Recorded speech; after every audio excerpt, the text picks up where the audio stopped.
नमस्कार सांग मैंने आपण मैंने केमती अच्छे आशा करछे आपण मैंने सबुदिन परी भलरे थिबे आ भलरे रुहंतु।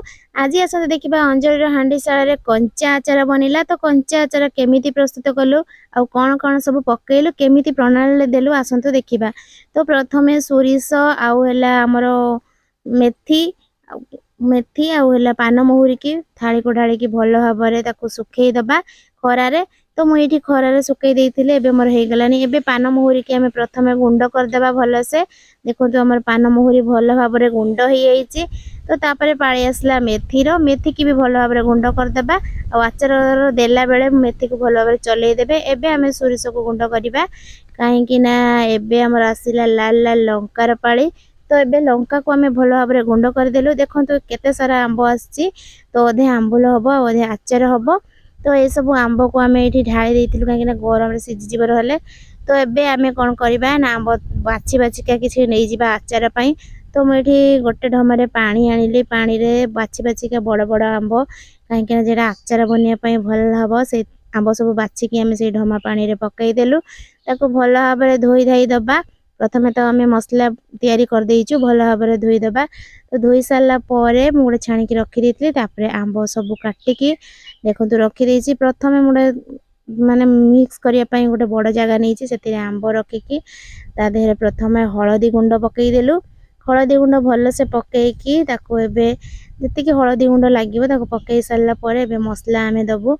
तो प्रथमे एठी मु मेथी को भल भाबरे चलै देबी।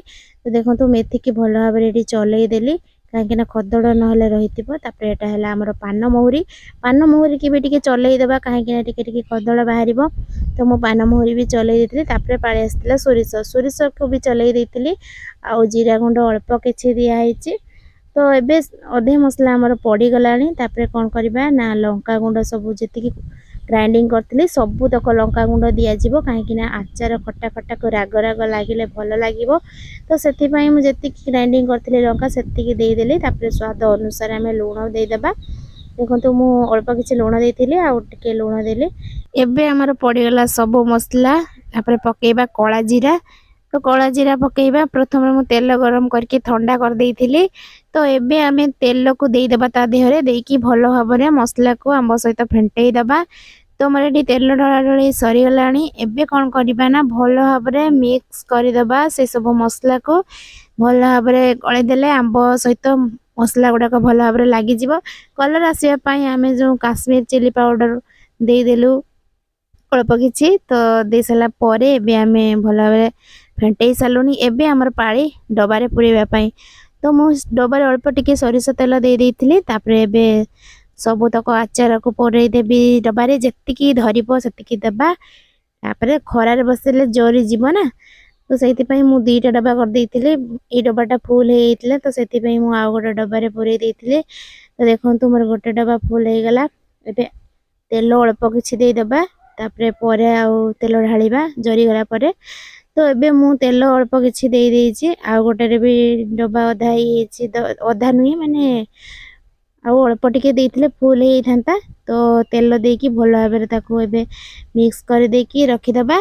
तापरे खरारे प्रत्येक दिन खरारे टिके टिके दबा।